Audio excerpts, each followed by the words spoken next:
un petit pays, non loin de l'équateur. Je suis né dans un petit royaume, sans accès à la mer. Mais malgré qu'il soit petit, les gens y sont nombreux.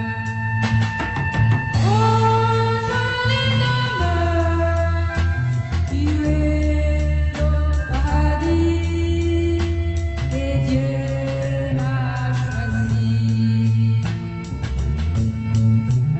Chez moi, le temps est toujours beau, il n'y a pas d'orage, il n'y a pas de neige, et durant les 4 saisons, tout fleurit, et les ruisseaux sont splendides, sous un soleil ardent. Oh, jolie demeure, tu es le paradis, et Dieu m'a choisi.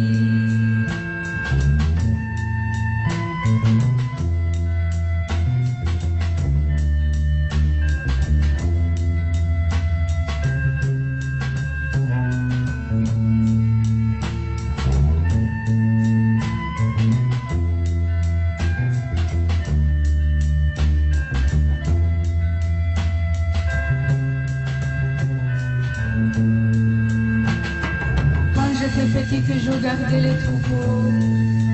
Et comme j'étais unique à la maison, je m'isolais souvent au pâturage. J'écoutais les chansons des oiseaux et le vent soufflait et la nature me souriait partout. Oh, jolie demeure, tu es le paradis et Dieu m'a choisi. Quand je contemplais l'univers, jonché de mystère.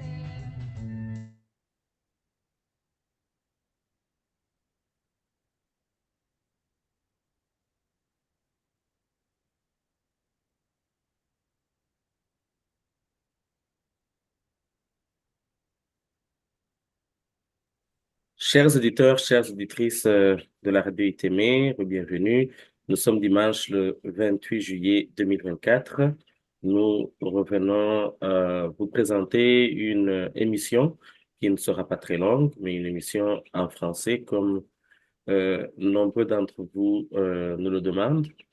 Cette émission va se centrer sur les récentes élections qui ont eu lieu au Rwanda, les élections présidentielles dans lesquelles Paul Kagame, président du FPR, le Front patriotique rwandais, a gagné à plus de 99%, donc plus précisément 99,18%. Et ces élections ont été tenues dans un contexte où les Rwandais font face à une dictature sanguinaire, une répression sans précédent, et que la sous-région des Grands Lacs fait aussi face à une insécurité grandissante, une insécurité qui est directement liée à la politique agressive, à la politique étrangère agressive de Paul Kagame. Pour ce faire, et sans plus tarder, nous sommes avec trois invités. Euh, il y a un invité que vous connaissez déjà, je vais vous le présenter à la fin, mais je vais commencer par le nouvel invité, Monsieur Jean-Baptiste Ngulingoma, qui est le coordinateur de l'Institut Sendashonga pour la citoyenneté. L'Institut Sendashonga se veut comme une institut qui prône l'éducation à la citoyenneté et Monsieur Ngulingoma en est le coordinateur. Il fut aussi ministre de l'Information au Rwanda. Il nous donnera des détails tout à l'heure. Et il fut membre du parti MDR, si je ne me trompe pas. Et nous avons le plaisir de l'avoir avec nous, Monsieur Jean-Baptiste Ngulingoma. Vous allez me permettre, durant cette émission, de vous appeler Jean-Baptiste. Ce n'est pas par manque de respect, mais je voudrais que vous ouvriez votre micro et que vous saluiez les auditeurs de cette chaîne. Merci beaucoup. Euh, Comme vous venez de le dire, je suis un ancien journaliste d'abord. j'ai travaillé pendant une dizaine d'années à l'Office rwandais de l'information et j'ai été rédacteur en chef d'un journal indépendant qui s'appelait Imbaga. Imbaga, ça veut dire le peuple. Et c'est après ça que j'ai été ministre de l'Information. C'était directement après le génocide de 1994. J'ai été nommé au mois d'août sur proposition du parti MDR, dont j'étais membre. J'ai passé une année dans ce ministère avant de démissionner au mois d'août 1995. Euh, C'est au cours de cette année-là, de 1995, que j'ai pris le chemin de l'exil et je vis depuis lors en Belgique. Donc, je suis en Belgique depuis le mois d'octobre 1995. Voilà. Et je suis vraiment très content d'entendre la chanson de Gertrude. Je me rappelle de cette chanson dans les années 80, une chanson qui parle de la beauté du pays, du Rwanda. Et nous entendons uniquement cette beauté par les souvenirs des gens qui viennent de là. On aurait bien voulu être là, vivre aussi les charmes de ce pays. Merci beaucoup. Je vous en prie. En fait, la chanson a été mise expressément, c'était pour vous ramener dans la nostalgie du pays, un pays qui est en ce moment justement ravagé par une dictature sanguinaire. Donc, je vais aussi vous présenter notre deuxième invité. Il s'appelle Bakamila Bellarmin. Il vit en France. Il est le coordinateur de l'Alliance rwandaise pour le changement en France, justement, et nous avons le plaisir et l'honneur de l'avoir avec nous. Je pense que c'est la première fois que nous réalisons une émission en français ensemble. Si je me trompe, tu vas me corriger. Et Bakamila, tu me permettras de t'appeler Bellarmin ou Bakamila durant l'émission. Pas par manque de respect, mais je vais utiliser un nom courant. Donc, Bakamila, si tu peux ouvrir ton micro et saluer les auditeurs et auditrices de la radio et télé. Bonjour Achir, je te remercie encore de m'avoir invité dans cette émission. C'est vrai, c'est une première pour une émission en français. Donc, c'est moi qui vis en France. Donc, je salue aussi les autres auditeurs, Monsieur Nkouingoma et puis mon collègue Anicette. Et si vous permettez un mot sur la chanson, c'est vrai, cette chanson, ça m'a rappelé beaucoup de choses parce que je l'écoutais quand j'étais enfant. Et c'est très tard que j'ai compris l'essence des mots. Donc, ça m'a fait un beau souvenir. Merci encore de m'avoir invité. Merci, c'est un plaisir. Et en dernier, le troisième invité est Anissé Kadege. Il est le chef de l'Élan africain, un média qu'il pourra présenter d'ailleurs. Nous vous invitons à suivre, à vous abonner sur cette chaîne parce qu'il présente l'actualité africaine, mais surtout celle du Rwanda et de la région des Grands Lacs. Anissé Kadege est chargé des réformes institutionnelles et de la gouvernance au sein de l'Alliance rwandaise pour le changement. Il vit aussi en France et il fut aussi journaliste au Rwanda. Et sans plus tarder, je lui demanderai de vous saluer aussi. Merci beaucoup, Achille Kamana. Je voudrais saluer chaleureusement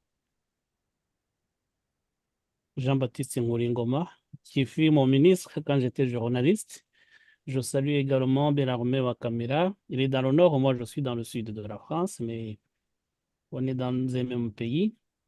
Je ne sais pas si on peut dire que c'est un pays d'exil, mais on peut le dire comme cela, même si nous avons la nationalité, mais nous savons que nous avons un autre pays qui est le premier et qui le restera. Voilà, je salue également tous nos auditeurs et j'espère bien que nous allons avoir de bons échanges. Merci. Merci, Anissé. Merci à vous trois d'avoir accepté cette invitation. Nous allons tout de suite débuter cette émission. Nous allons commencer par Monsieur Jean-Baptiste. Il y a eu une guerre, une lutte armée, une guerre militaire et une guerre civile au Rwanda depuis 90. Suite à cette guerre, il y a eu des démarches euh, pour essayer de régler le conflit à travers les mécanismes de paix, c'est-à-dire les accords d'Arusha. Les accords d'Arusha n'ont pas été mis en application parce qu'il y a eu un attentat qui a qui a emporté l'ancien président du Rwanda, Juvenal Habyarimana. Et suite à cet attentat, il y a eu un drame qui a emporté des millions de vies de Rwandais. Suite à ce drame, le père a pris le pouvoir au mois de juillet 1994. Et depuis ce temps, on s'attendait à ce que les accords d'Arusha soient mis en place ou en application. Cela n'a pas eu lieu. Et depuis ce temps, ça fait 30 ans euh, précisément, nous faisons face à une dictature. Une dictature justement imposée par le président Paul Kagame, qui est le président aussi du FPR. Une dictature qui est caractérisée par de graves violations des droits de l'homme, par le musulman de toute forme de liberté dans le pays, une famine imposée, tout cela est documenté et des médias locaux ainsi que des témoignages des personnes qui vivent au Rwanda viennent appuyer ce que je suis en train de dire. Et donc, vous faites partie de l'Institut Sendashonga pour la citoyenneté et la démocratie. C'est une initiative qui a été mise en place pour aussi garder en mémoire les travaux ou en mémoire Monsieur Sendashonga, qui fut ministre, je ne me rappelle pas trop bien, mais il fut ministre de l'Intérieur, si je me rappelle bien, Oui, et tout à fait. exactement, qui a été assassiné à Nairobi en 95 ou 96.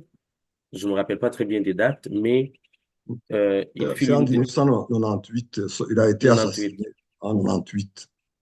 Donc, effectivement, il fut l'une l'année des passée, premières victimes. nous avons célébré, en fait, on peut appeler ça l'anniversaire de 25 ans de l'assassinat de cette Sénachon. Effectivement. Et donc, il fut l'une des premières victimes de l'oppression de Paul Kagame. Et vous avez récemment vous nous avez présenté un communiqué de presse dans lequel vous dénoncez justement cette dictature qui opprime et qui fait la guerre auprès du peuple frère de la RDC. Quelle est votre réaction? Vous avez été ministre, vous connaissez le monde de la politique au Rwanda. Quelle est votre réaction par rapport, quelle est votre indignation, ou quelle est votre analyse de la situation par rapport à cette dictature qui perdure, ça fait 30 ans effectivement, et une dictature qui fait mal au Rwanda et qui fait mal au peuple de la sous-région, notamment le peuple frère de la RDC. Bon, merci beaucoup. Je voudrais d'abord dire que nous avons publié beaucoup de communiqués au sein de l'Institut Sendashonga depuis 25 ans. L'Institut est là depuis 25 ans. On a fondé l'Institut un an après l'assassinat de Sendashonga pour faire en sorte que les messages de Sendashonga pour la démocratie, son engagement, soit le modèle des Rwandais. Nous pensions que c'était une lumière qu'il fallait toujours essayer de garder euh, pour, euh, pour les générations à venir. Et c'est dans ce sens-là que nous avons lancé l'Institut Sendashonga pour la citoyenneté démocratique. Nous avons publié plusieurs livres. Et je pense que c'est de mémoire, je pense que nous avons déjà publié 4 livres sur. D'abord, on a publié un livre sur Sendashonga lui-même, sur son engagement. Nous avons publié un livre euh, au moment de la célébration du 20e anniversaire de l'assassinat de Sendashonga. Nous avons publié un livre qui parlait des gens, des héros, parce que ce n'est pas uniquement Sendashonga qui s'est engagé. Il y a d'autres comme Victoire Ingabire, comme Diane Guigara, comme Mouchaïdi. Il y a d'autres qui se sont engagés, qui ont pris beaucoup de risques. Nous avons publié un livre là-dessus. Nous avons publié récemment un livre qui parle du Rwanda depuis les années 1950. Et donc, Senda Shonga est né en 1951.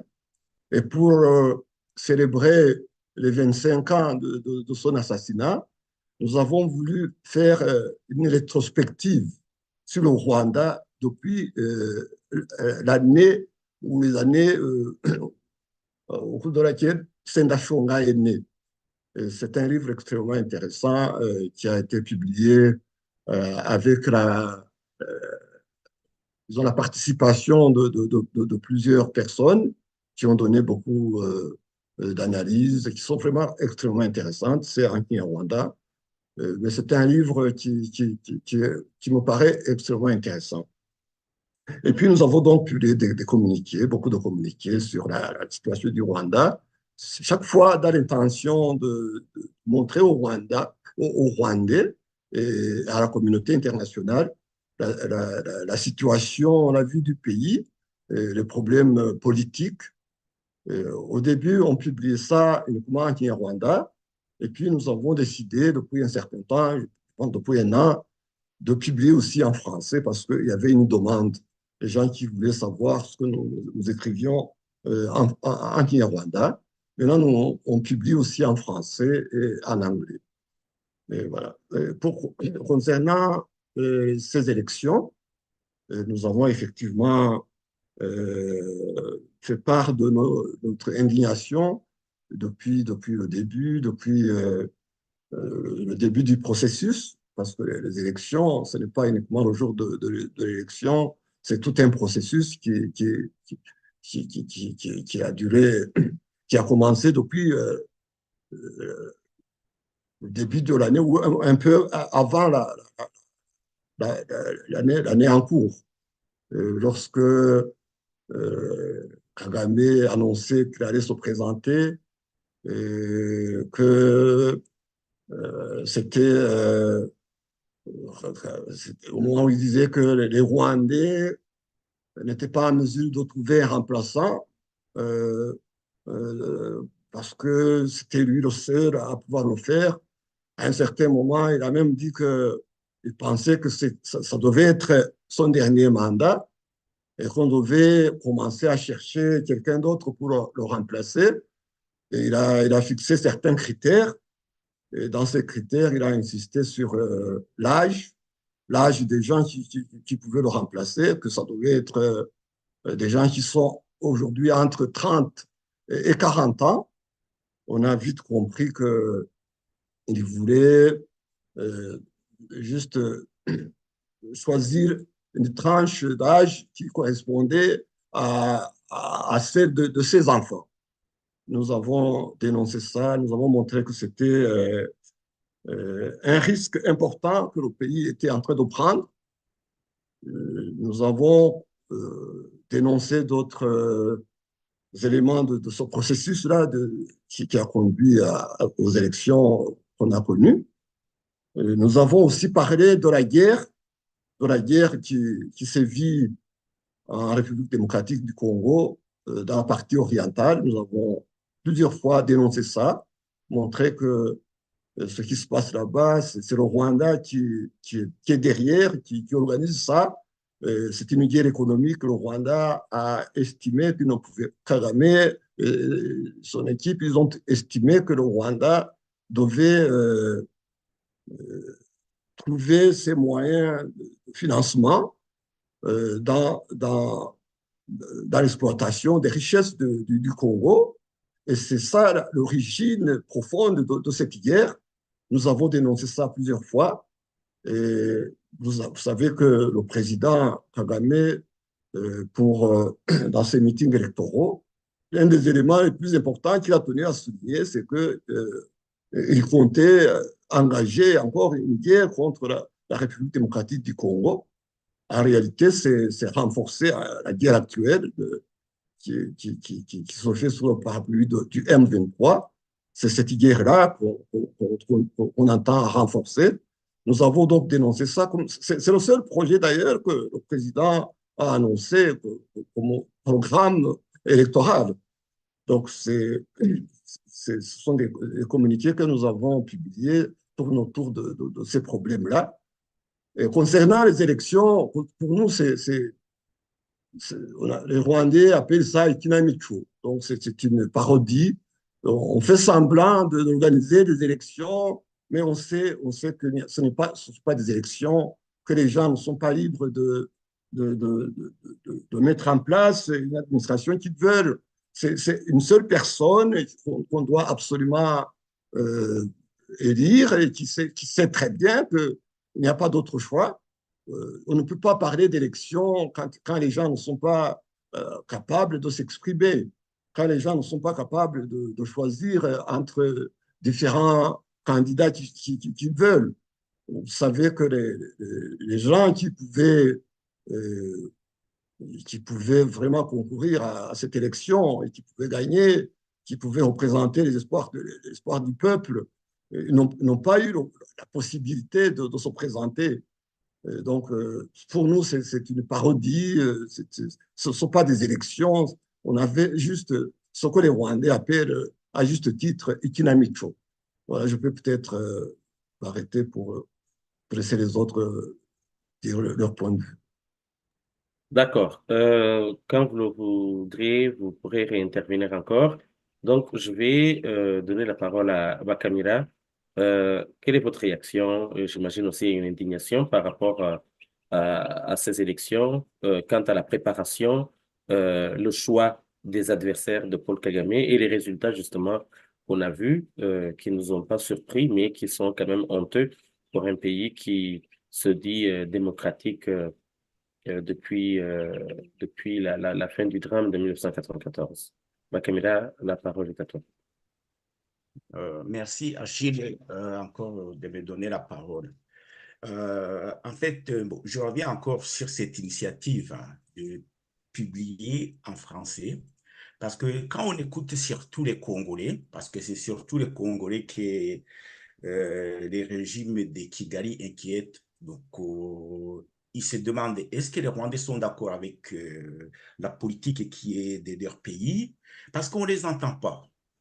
On ne les entend pas, ils ne s'indignent pas, ils ne se révoltent pas. Donc, ils sont malmenés, mais ils ne bougent pas. C'est vrai parce que c'est parce qu'on a tendance à toujours nous exprimer dans notre langue, en Kinyarwanda, ce qui est en fait parce que nous avons la chance que on n'a pas plusieurs langues dans notre pays. Et donc là, c'est quelque chose de très bien qu'on puisse parler en français, donc faire comprendre et surtout, j'espère qu'il y aura les Congolais qui vont suivre cette émission, que les Rwandais ne sont pas d'accord avec les régimes de Paul Kagame, qu'on est contre, que c'est quelqu'un qui malmène la population, on en souffre tout simplement. On est dans une situation où la population est désespérée et ne trouve pas, en fait, ne trouve pas d'issue, ne trouve pas où commencer pour se révolter. Concernant les élections, les appeler des élections, d'ailleurs, vraiment, c'est une insulte à la démocratie parce que c'est un mot qui a été utilisé par beaucoup de gens. Parce que parler des élections au Rwanda, c'est une insulte à la démocratie parce que par les élections, c'est parce qu'il y a possibilité de choix, qu'il y a une liberté d'expression. C'est-à-dire qu'on peut s'exprimer, chose qui n'est pas possible au Rwanda. Donc, parler des élections, c'est vraiment peut-être donner un honneur à Kagame qui ne mérite pas. Il n'y a pas d'élection au Rwanda. Il s'est présenté comme un gangster. Il s'est présenté, il a appelé à la radio, il y a élection, mais ne participera pas qui veut. C'est moi qui choisis mes adversaires. Ce n'est pas une élection, ça. C'est un bandit, c'est un gangster qui fait un jeu, il fixe les règles, il détermine qui va jouer et après, en fait, c'est proclamé vainqueur. Donc, c'est tout ce que je peux dire sur ces élections. Ce n'est pas des élections, c'est un hold-up, c'est un gangsterisme digne de ce nom, quoi. Donc, c'est tout ce que je peux dire sur ces élections. Euh, Anissé Kalégué, euh, tu as aussi suivi ces élections. Tu es d'ailleurs chargé au sein de l'Alliance rwandaise pour le changement des réformes institutionnelles et de la gouvernance.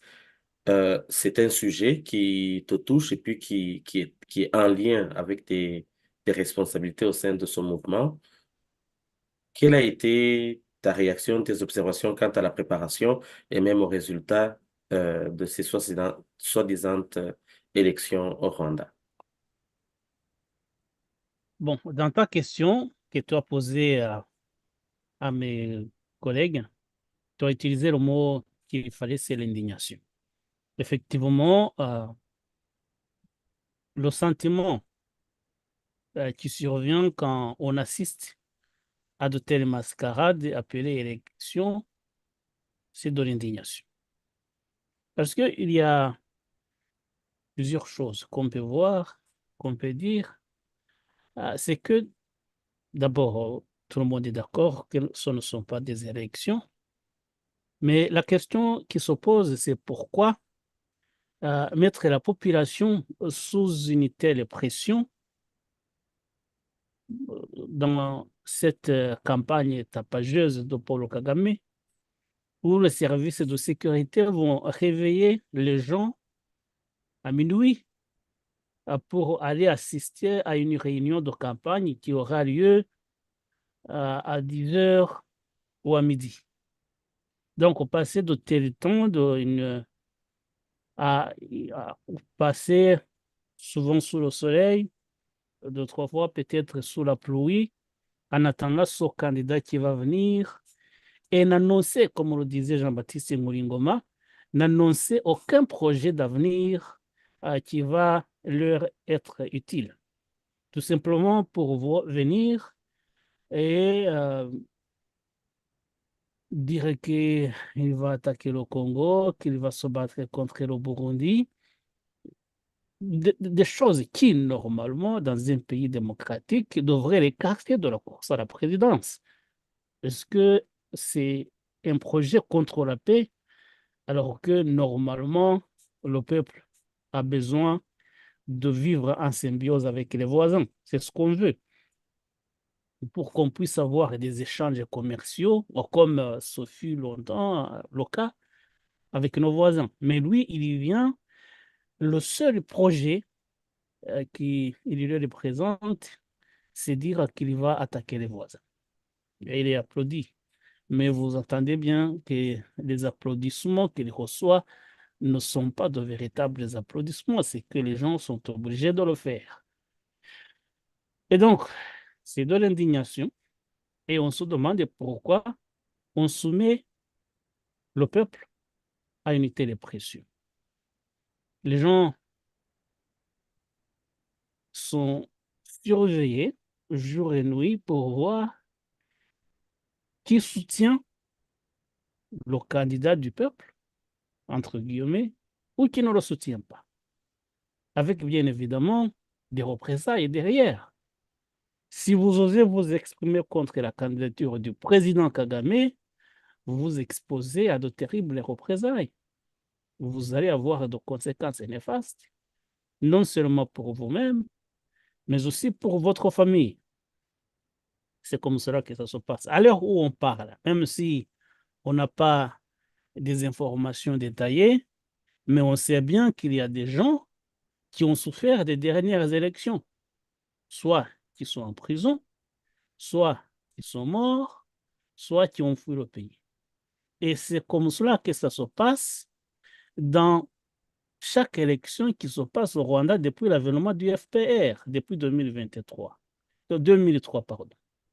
Chaque fois, on sait bien que en 2003, il y a des gens qui ont soutenu la candidature de feu Faustin Touadéra Mungu, qui ont été tués, qui ont été emprisonnés sous de fausses accusations, souvent de génocide ou d'autres, et d'autres qui ont fui le pays. En 2010, les gens soupçonnés de soutenir Victoire Ingabire ou Bernard Ntaganda, eux-mêmes j'étais en prison, mais tous ceux qui ont été soupçonnés, à tort ou à raison, de les soutenir, ont eu des problèmes beaucoup de problèmes. En 2017, les gens qui se sont annoncés derrière la candidature de Diane Rwigara ont subi beaucoup de problèmes et souvent ont été jetés en prison, ou sont morts, ou ont fui le pays. C'est comme cela que ça se passe et 2024 ne fait pas exception à cette mauvaise habitude. Et donc, quand je te dis que c'est une indignation, c'est qu'on a l'habitude de le voir et on sait que le peuple souffre. Deuxième élément, Achille, si tu le permets, on voudrait souligner aussi un système de racket qui est mis en place par le système du FPR. Parce qu'on dépense beaucoup d'argent, mais il faudrait aussi se demander d'où viennent les fonds utilisés pour cette campagne. Bien sûr, on sait que d'habitude, il y a des contributions forcées des Rwandais qui sont obligés de cotiser comme s'ils étaient membres du FPR, alors que souvent ce n'est pas le cas, mais ils sont obligés de le faire.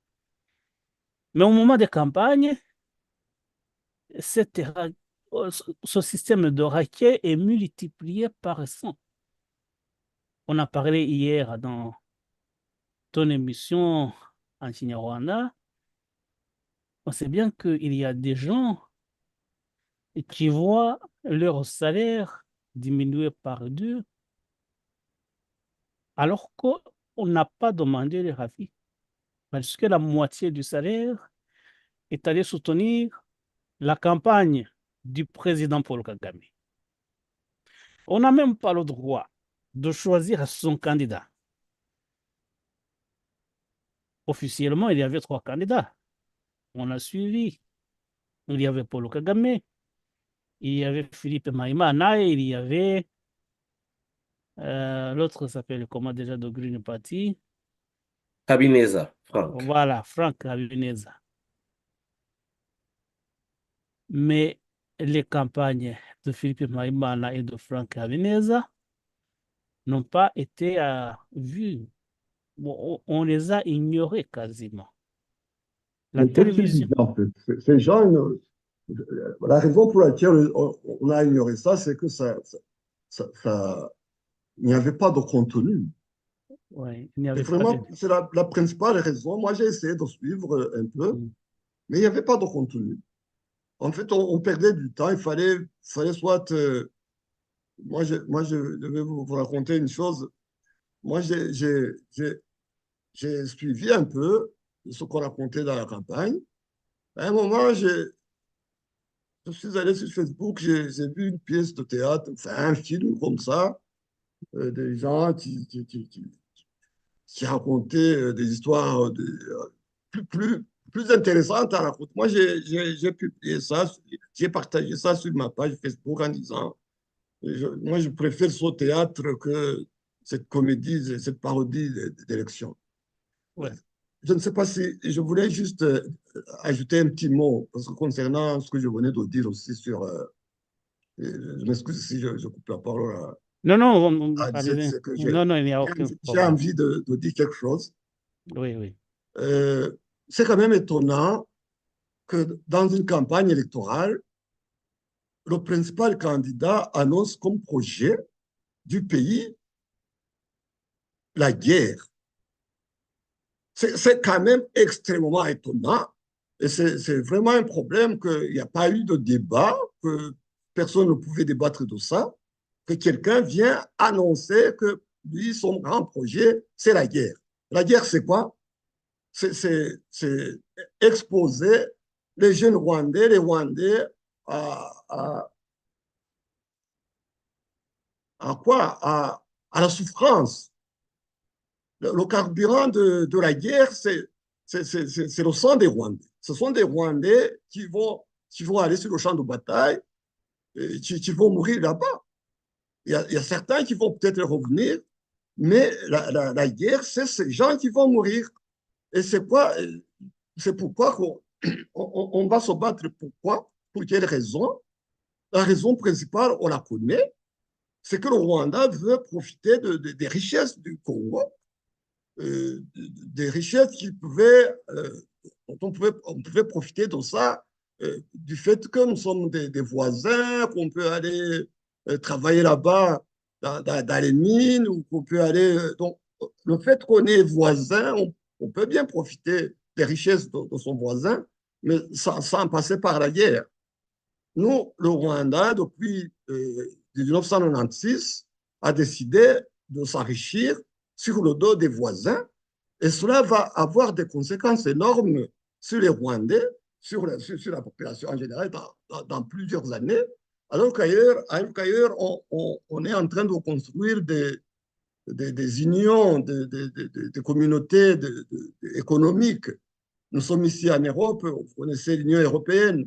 Les gens, de la Belgique, de l'Allemagne, de la France, etc., on peut aller faire des mouvements aller-retour, on peut aller s'installer là, travailler. On peut, nous, dans notre région d'Afrique,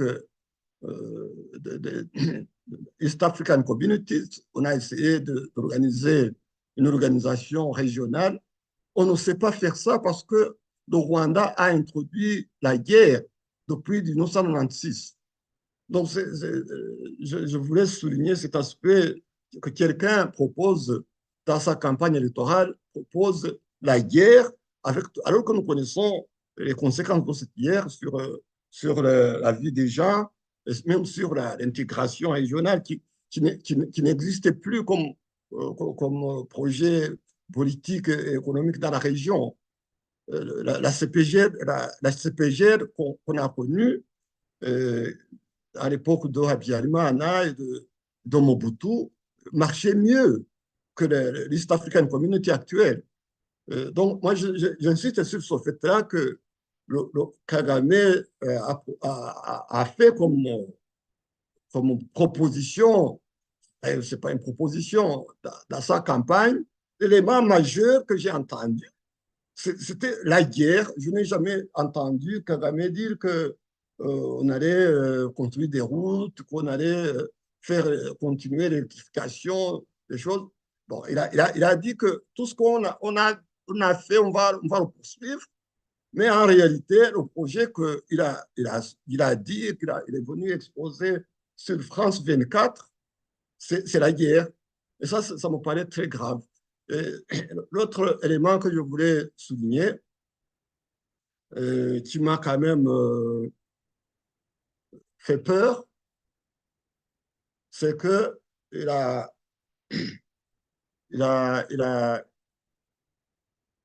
parlé d'une candidate d'une personne qui avait bien voulu être candidate et qui n'a pas été autorisée à se présenter, à savoir Madame Victoire Ingabire.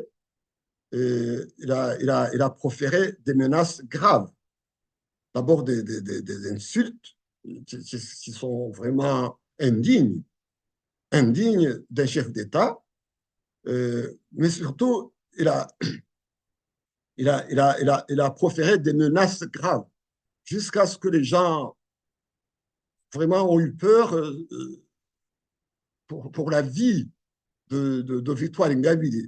Parce que quand le président de la République dit que cette dame-là va finir mal, que c'est assez terrible d'entendre ça, surtout quand c'est dit par quelqu'un qui a une histoire. On sait que Kagame, ce qu'il a dit à cette Sendashonga, et ce qui est arrivé, ce qui lui est arrivé plus tard, on sait ce que Kagame a dit à propos d'autres personnes et qui ont été tuées ou qui ont été portées disparues. Donc le fait que Kagame, qui est quand même chef de l'État, qui est le tout-puissant là-bas, profère des menaces graves contre la vie de Victoire Ingabire, moi j'ai trouvé que ça, c'était quelque chose de très grave. D'un autre côté, les Français disent, je ne sais pas comment on dit, à quelque chose malheur est bon. Je pense que même si il y a eu ces menaces graves, je pense que Kagame est en train de montrer du doigt, en fait, une opposante. Il y a dans le pays, malgré qu'il a fait du théâtre, qu'il a fait des mascarades d'élections, il y a des opposants qui sont là, qui pouvaient bien concourir au processus et qui n'ont pas été autorisés. Madame Victoire Ingabire, même si elle n'a pas été autorisée à participer aux élections, je pense que Kagame, lui, a montré au monde qu'il y a une opposante qui est là et j'ai beaucoup apprécié l'attitude de Victoire Ingabire, comment elle a réagi, comment elle a répondu. J'ai trouvé que c'était une, une politicienne, une femme d'État très digne. Et c'est vraiment important de le souligner. Et je vous ai dit que j'ai été journaliste, j'ai même été ministre de l'Information. Je voudrais souligner quelque chose à cette occasion qui me hante. Quand j'entends, quand je vois les journalistes de la télévision rwandaise qui n'osent pas, qui ne peuvent pas s'approcher de Victoire Ingabire pour lui poser des questions, pour lui faire des interviews, et qui entendent tout le temps de grandes interviews de la même Victoire Ingabire sur les grandes chaînes mondiales. Je pense que c'est une grande frustration. Je pense que les journalistes de la télévision rwandaise voudraient bien. Je suis convaincu du fait que moi j'ai été journaliste. Je pense qu'ils voudraient bien être eux-mêmes les journalistes qui l'interviewent, qui font passer ces messages, mais le fait qu'ils entendent ça sur la CNN, sur d'autres chaînes mondiales, et que finalement, ils vont voir le président de la République lui dire Madame a dit ceci, ça me paraît vraiment bizarre. C'est une frustration pour les journalistes. Et je trouve que c'est là que les choses devraient commencer.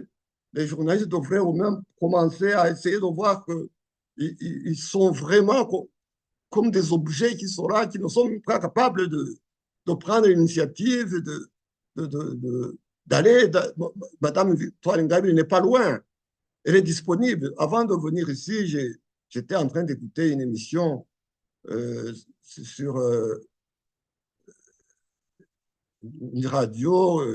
En fait, je pense que ça lui appartient. Imbarutso, il y a démocratie. Imbarutso, il y a démocratie. C'était une très belle émission où il expliquait très bien les choses. Et je crois que les gens, les Rwandais, écoutent ça. Et ça, c'est quand même bizarre, le fait que les gens n'écoutent pas la télévision rwandaise pour des événements comme les analyses de Victoire Ingabire, et qu'ils doivent, pour avoir ces informations, il faut aller écouter ou lire les journaux comme The Guardian, Le Monde, etc. Alors que Victoire Ingabire est là-bas, au Rwanda, à Kigali. Voilà, c'est ça que je voulais souligner. Ça me paraît quelque chose qu'on devrait vraiment dénoncer, essayer de... Je ne sais pas comment stimuler, dire à ces journalistes qu'ils sont quand même ils sont dans une situation assez bizarre, assez ridicule. Voilà. Bon, merci Justement, beaucoup. Jean-Baptiste, oui, vas-y, Yanis. Oui, merci Je te laisse beaucoup, continuer. Jean-Baptiste Ngouringoma. Vous mettez le doigt sur un élément que je voulais souligner quand vous êtes intervenu. C'est le rôle de la presse, des médias, dans cette pseudo-campagne. Parce que je parlais des autres candidats, les deux autres, on a cité les noms déjà. Mais vous voyez la télévision nationale et la radio nationale et même les médias privés derrière la candidature de Paul Kagame plutôt que derrière les deux autres. Parce qu'effectivement, il n'y a pas de contenu, comme le disait Jean-Baptiste Ngouringoma, mais même s'il n'y a pas de contenu, ce n'est pas à vous, journalistes, de juger.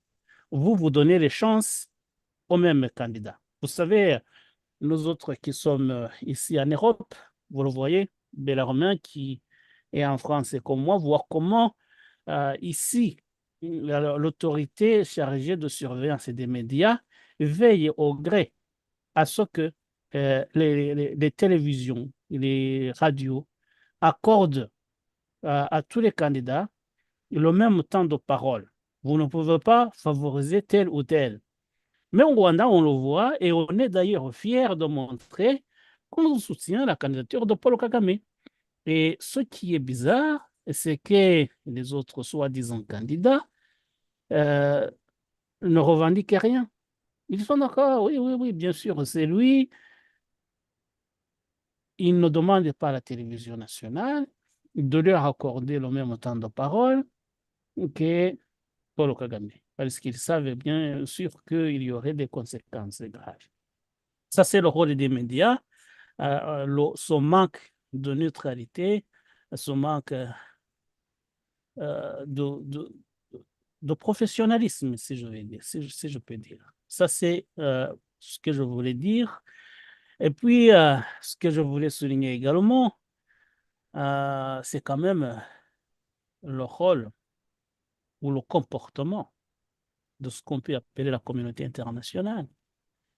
Parce que ce que nous disons ici, ce qui est tout ce jeu macabre qui fait à Paul Kagame pour truquer les élections, parce que peut-être que je ne vais pas aller là-bas, mais vous savez comment on compte les voix chez nous. Vous savez comment on fait élire les gens bien avant les élections officielles. Tout ça, les grandes puissances de ce monde, ils le savent. Ils ont des services de renseignement, ils ont des ambassades là-bas, ils le savent. Mais ils ferment les yeux. Et vous avez entendu vendredi, le président Macron féliciter Paul Kagame pour ses réalisations, sachant qu'il vient de faire, comme disaient mes camarades, une insulte grave à la démocratie. Il vient, on déroule le tapis rouge, on ne demande pas pourquoi il n'organise pas de véritables élections. Personne ne pose la question. Donc, il y a le rôle de tout le monde. Bien sûr, la population en général souffre et est traumatisée par ce qui se passe, mais je parlais des médias, Macron, je parlais également de la moi, communauté internationale. c'est pas pour vous interrompre. Macron est au courant des menaces que Kagame a proférées à Victoire Ingabire. Il est quand même au courant de tout ça. Macron a suivi tout ce qu'on a publié dans Rwanda Classified. Il est au courant. Et ça, c'est quand même le fait que Macron vient comme ça, il décide à un jour extrêmement important de l'ouverture des Jeux olympiques, de dire un discours flatteur sur Paul Kagame, c'est quand même un gros problème. Ça montre que c'est un scandale. C'est un scandale. Ça montre que, en fait, moi j'ai compris que la dictature de Kagame, Macron en a besoin. Il a besoin de la dictature de Kagame qui lui permet, par exemple, d'aller au Mozambique sans demander l'avis de la population. Alors que, bon, peut-être que si ça avait été au Sénégal, les Sénégalais auraient peut-être refusé. Donc, le fait, Kagame... Vous parlez de l'armée rwandaise qui protège les gisements pétroliers à Mozambique. C'est ça. Donc, le fait que les Rwandais, parce que ils ne le font pas gratuitement. Ces gens, au Mozambique, il y a des gens des terroristes qui se battaient. Il y a des Rwandais qui sont morts. Donc, il y a des Rwandais qui ont donné leur sang pour la politique française au Mozambique. Et je reviens sur quelque chose encore en parlant des journalistes. Vous avez tous suivi ce qui se passe aux États-Unis. Vous savez que Joe Biden voulait bien se présenter pour un deuxième mandat contre Donald Trump. Il y a eu un débat sur une chaîne de radio, enfin une chaîne de télévision. Et dans ce débat, on dit que Joe Biden a perdu le débat il a oublié, il a vraiment montré qu'il était un peu vieux, qu'il n'était pas capable de, de, de, d'affronter convenablement au cours de la période là des élections un type comme Donald Trump. Et ça a amené les membres du Parti démocrate à demander à Joe Biden de, de laisser tomber, de céder la place à quelqu'un d'autre. Et Joe Biden a dû céder. Nous, on n'a jamais eu cette occasion où un candidat comme Kagame pouvait se mesurer avec d'autres candidats pour discuter de la vie du pays.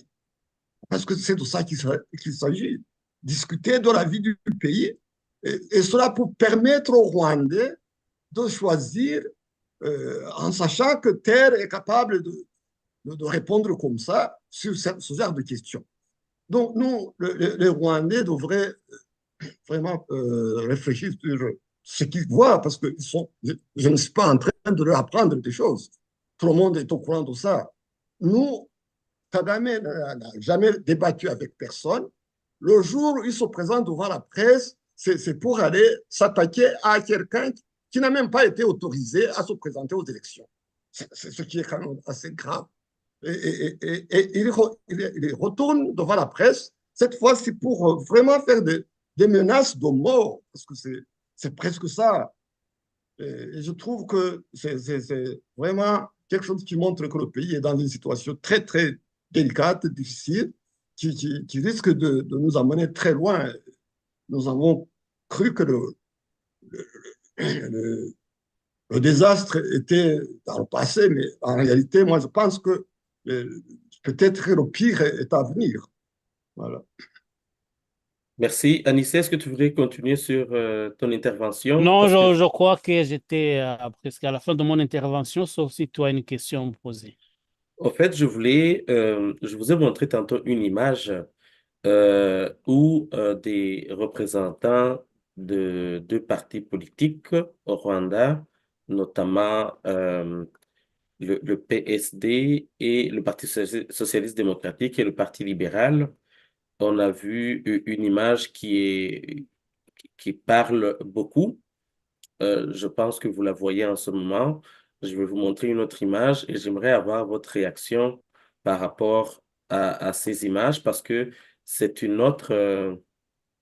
c'est un autre délit démocratique que nous avons vu au Rwanda. Lui, c'est Vincent Biluta, qui est l'ancien ministre des Affaires étrangères et qui est, si je me rappelle bien, le président du Parti socialiste démocratique au Rwanda. Ces partis sont des partis d'opposition. Quelle est votre réaction par rapport à leur participation aux élections? Bah, Camilla, ça fait longtemps que tu n'as pas Oui, parlé. peut-être avant la caméra, parce que Camilla, je vais te laisser tout de suite la parole. C'est que Vincent Biruta, moi je suis parti du Rwanda, c'était en 2001. En octobre 2001, ça va faire maintenant 23 ans. Vincent Biruta était président du Parti social-démocrate, le PSD. Il y est toujours. Donc, sans préjudice à ce que va dire Camilla, je sais que peut-être son avis est presque le mien, le même que le mien. Je vais le laisser l'exprimer. Mais c'est que au Rwanda, la culture vient d'en haut et descend même dans la société civile ou dans les autres formations politiques. Parce que comment exprimer que Vincent Biruta, que je connais, qui est quelqu'un de sensé, qui est vraiment quelqu'un de bien, il n'y a pas de problème là-dessus, mais il a presque verrouillé, pas peut-être pas de lui-même, mais peut-être c'est ce qui lui est imposé maintenant du FPR, parce que je disais dernièrement que ces partis-là sont devenus des sous-sections du FPR. On lui dit, tu ne pars pas, tu restes là. Il est là depuis déjà, je pense que c'est depuis 1994 qu'il est là. Mais moi, quand je suis parti en 2001, il était président du Parti démocrate, du PSD. Il est toujours. Et donc, comment aller demander à Paul Kagame d'instaurer la démocratie à la tête du pays, alors que même au sein de nos formations qui sont soi-disant j'allais dire d'opposition, mais j'écarte le mot parce que ce n'est pas le cas. Comment même au sein des associations ou des formations politiques, on n'arrive pas à mettre en place un système d'alternance qui conviendrait. Je laisse la parole à Bellarome. Bon. Merci, Anicette. En fait, qu'est-ce que je peux dire sur ça? C'est parce qu'il y a une expression turque qui dit que quand on met un clown dans un palais, ça ne devient pas un roi. Et il transforme tout le pays en un cirque. Et cette expression définit très, très bien ce qui se passe au Rwanda.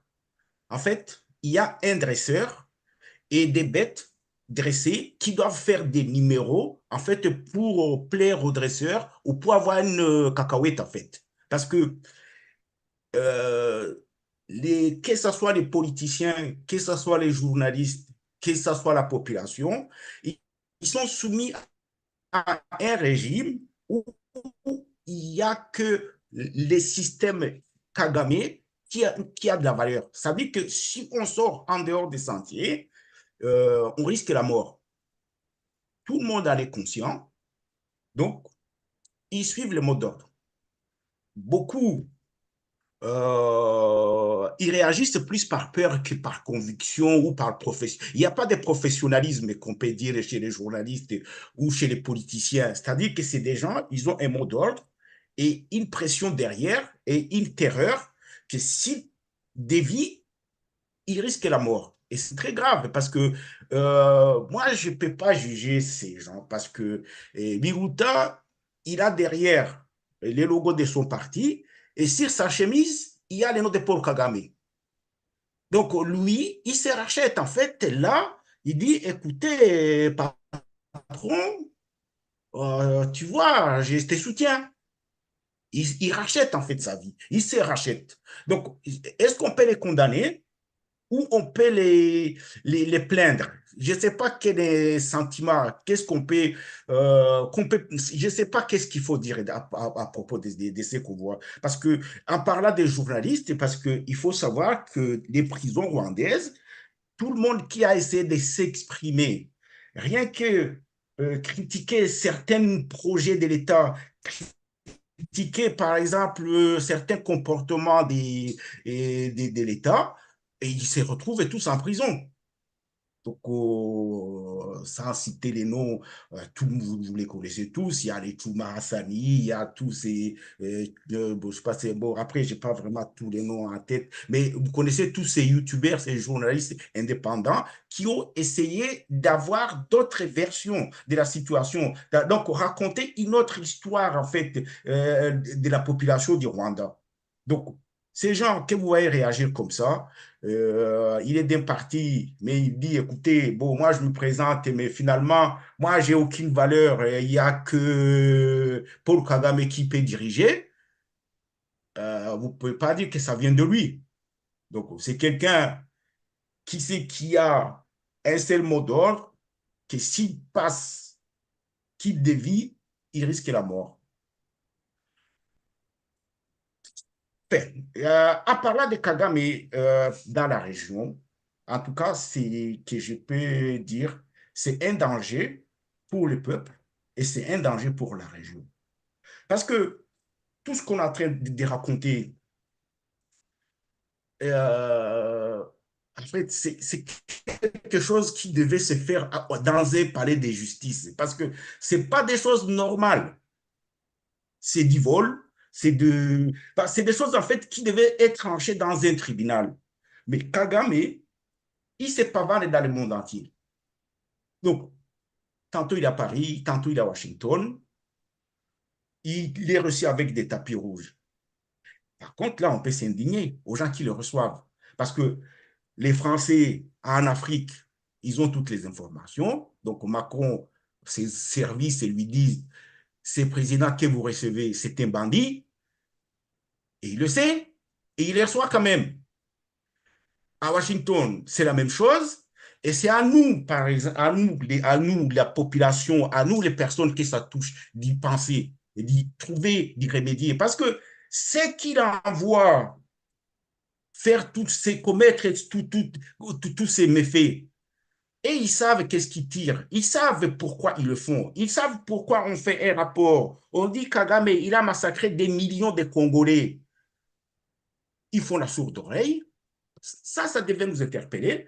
Et qu'au lieu de continuer de nous indigner et réfléchir vraiment sérieusement à comment nous en débarrasser. Parce que ces régimes, c'est comme un tumeur dans la région. On doit s'en débarrasser. Parce que, je ne sais pas, parce qu'on parle du Rwanda, déjà la population qui vit dans une peur, dans une situation psychologique, dans une situation économique déplorable.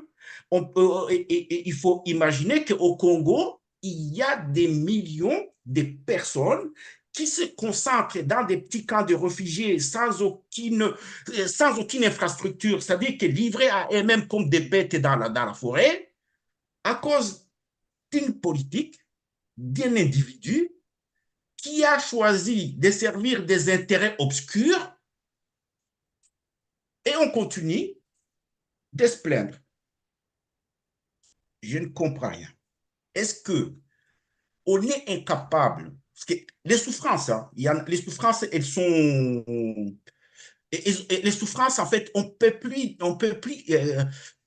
définir, on ne peut plus dire les souffrances qu'a causé Kagame dans la région. C'est-à-dire que ça a déjà dépassé la norme de tout ce qui est supportable, de tout ce qu'on peut comprendre. Comment faire? Moi, en tout cas, on peut continuer de se plaindre, mais personnellement, je trouve qu'on devait changer. C'est comme on dit, on devait changer, en fait, c'est ce qu'ils expriment souvent, on devait changer de paradigme. Parce que nous, les Africains, avec la colonisation, avec l'endoctrinement, j'y reviens toujours, peut-être les gens me disent que tu es contre l'Église catholique, avec l'endoctrinement de l'Église catholique, on a été soumis à supporter les douleurs sans bouger. C'est-à-dire qu'on dit, ah, c'est comme ça, c'est Dieu qui l'a voulu. Mais non, un homme, c'est le seul animal qui un jour, il peut être proie et le lendemain, il peut être prédateur aussi. On a cette capacité. Donc, moi, j'appelle à tout le monde de réfléchir à ce qui se passe. Parce qu'on parle de la région de Grand Lac. Il y a la population, c'est-à-dire les gens les plus qui souffrent, beaucoup, ils ont déjà compris, mais ils ont des autorités qui tergiversent. En tout cas, j'en appelle à tout le monde que cette situation, peut-être beaucoup qui ont la capacité de décider, ils n'en souffrent pas personnellement ou les membres de leur famille, ils ne sont pas dans ces cas de réfugiés, mais ce qui se passe, c'est on ne devait même pas les supporter. C'est-à-dire que beaucoup de gens, on les mettait dans ces conditions, ils ne le supporteraient même pas une semaine. Et la cause, on la connaît. Les auteurs, on les connaît. Ils se pavanent à Washington, à la Maison-Blanche, on dit « good job », et nous, on se plaint. En tout cas, j'en appelle à la conscience de tout le monde que cette situation a trop duré. Cette situation a trop duré. Merci d'avoir donné la parole. Mais merci, Bakamila. Bien sûr, c'est une réaction vraiment indigne et qui reflète la situation à laquelle nous faisons face.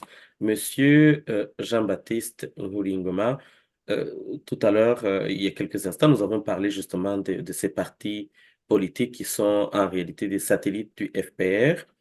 Vous faisiez partie du mouvement démocratique républicain, le MDR, qui a été dissous par le FPR.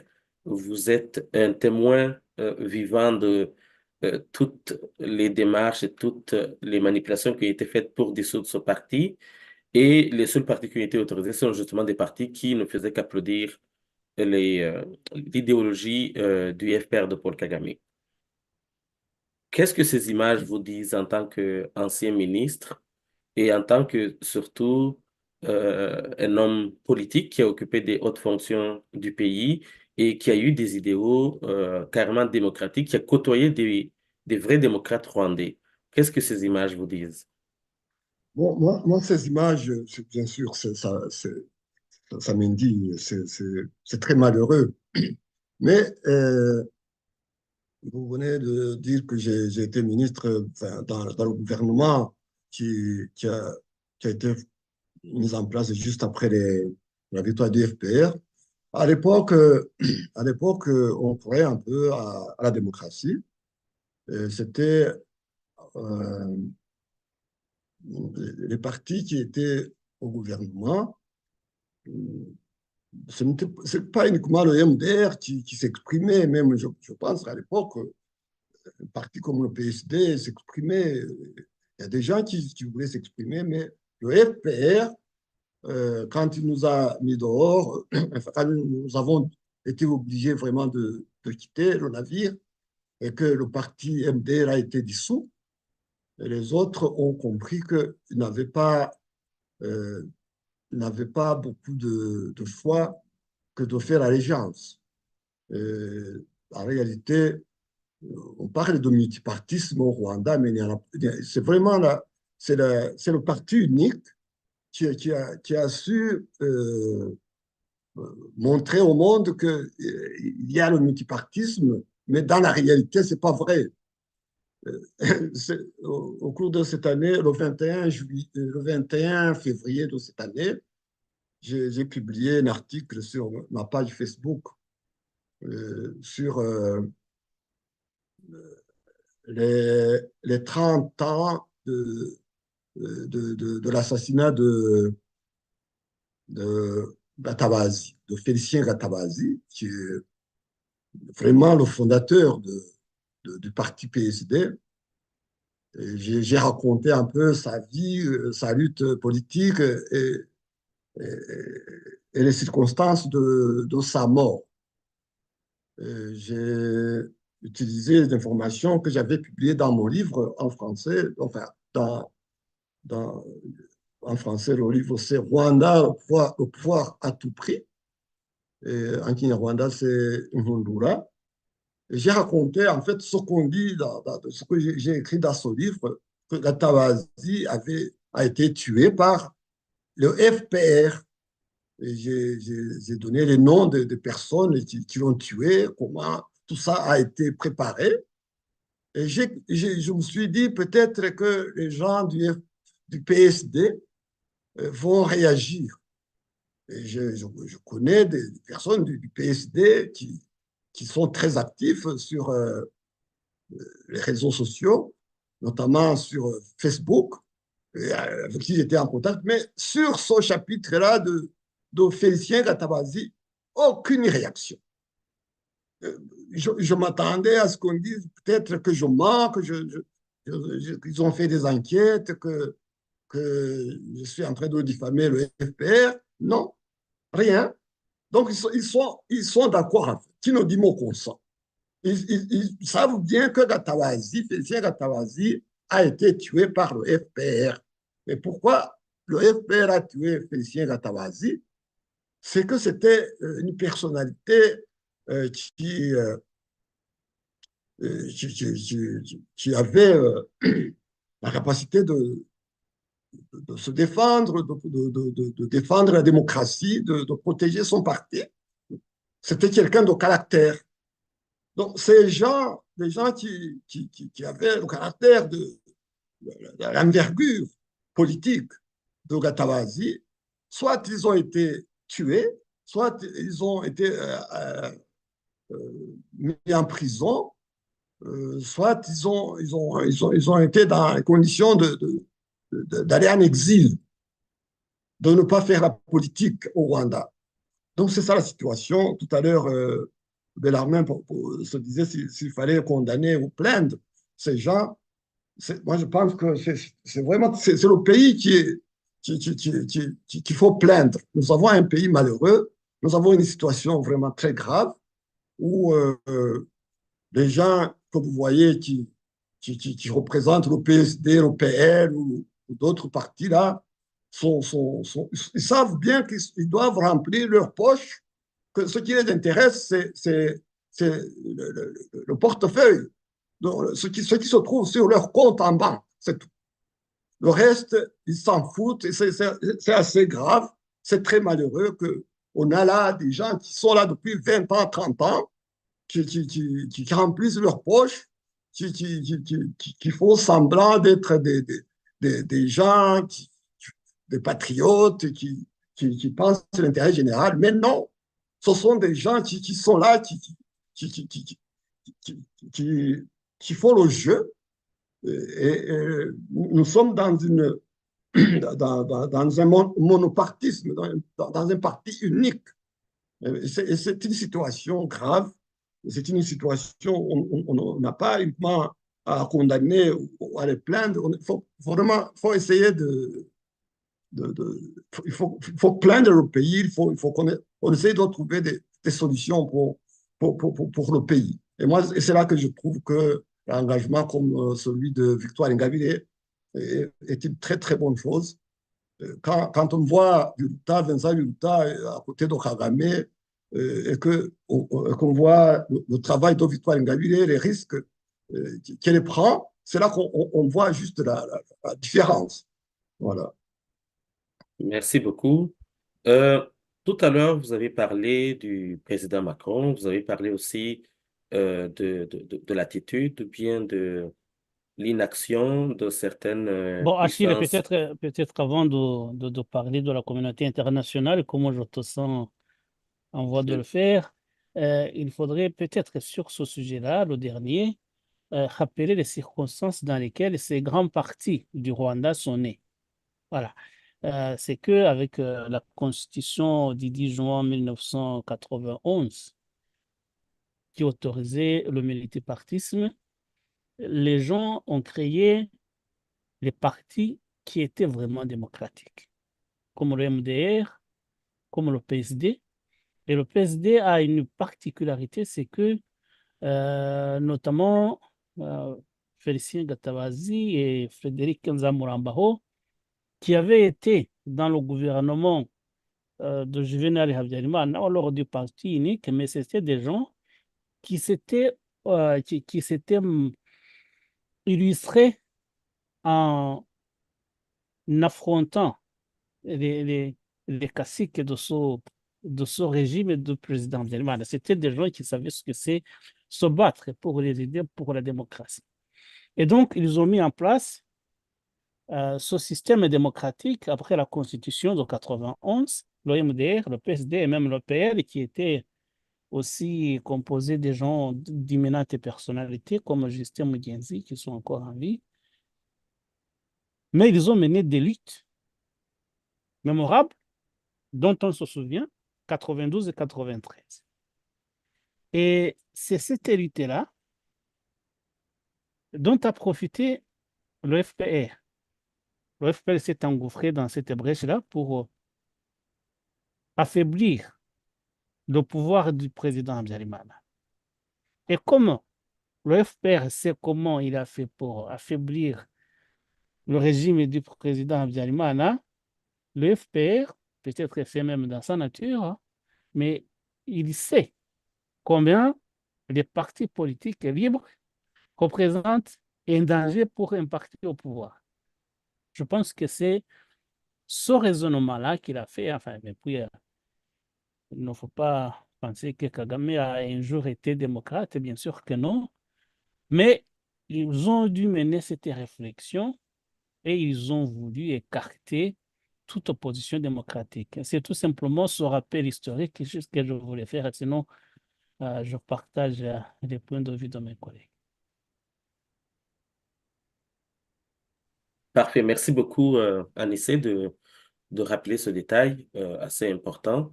Maintenant, on parlait de la communauté internationale.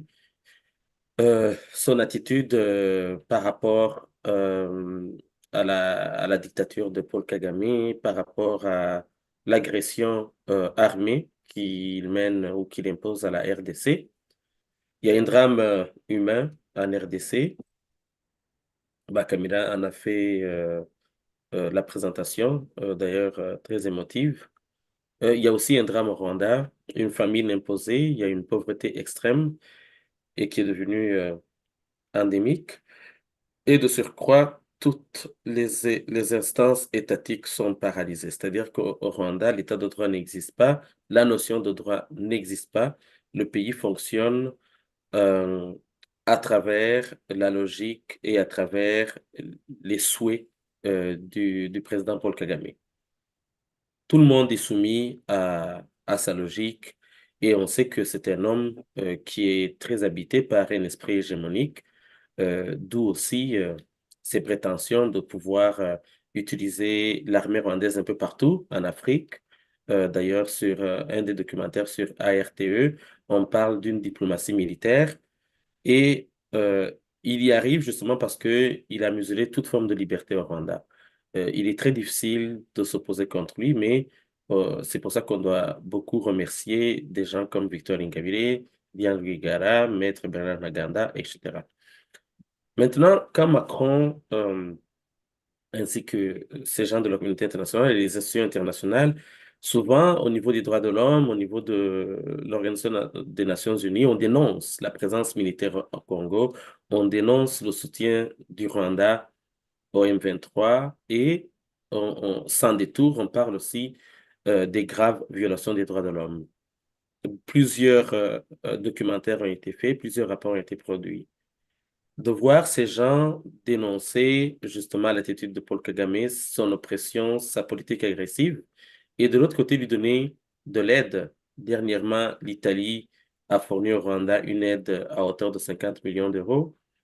Récemment, il y avait la France, il y avait l'Union européenne. Par ailleurs, l'Union européenne a signé un traité avec le Rwanda sur l'extraction ou bien l'exploitation des minerais stratégiques. Tout ça, ce sont des choses qui se passent sous nos yeux. Et de voir Macron lors d'une cérémonie assez importante qui est suivie partout dans le monde, euh, louer le travail de Paul Kagame, un travail qui, on le sait, est ancré vers l'oppression envers sa propre population et la guerre qu'il impose dans toute la sous-région. C'est là qu'on parle de l'incohérence ou bien de ce qu'on appelle le double standard, la duplicité de ces dirigeants. Une duplicité justement qui vient d'un côté de blâmer, de l'autre côté d'aller louer les louanges de ces dictateurs.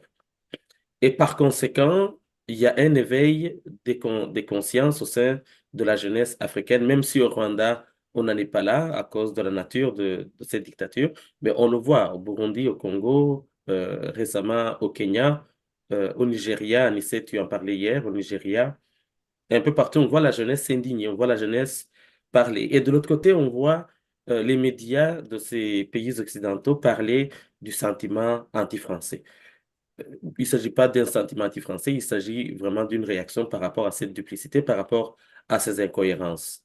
Et nous savons très bien que Paul Kagame représente justement des intérêts tels que je viens de le nommer. Et donc, ces dirigeants de ces pays, de ces multinationales, sont aussi des piliers du pouvoir de Paul Kagame.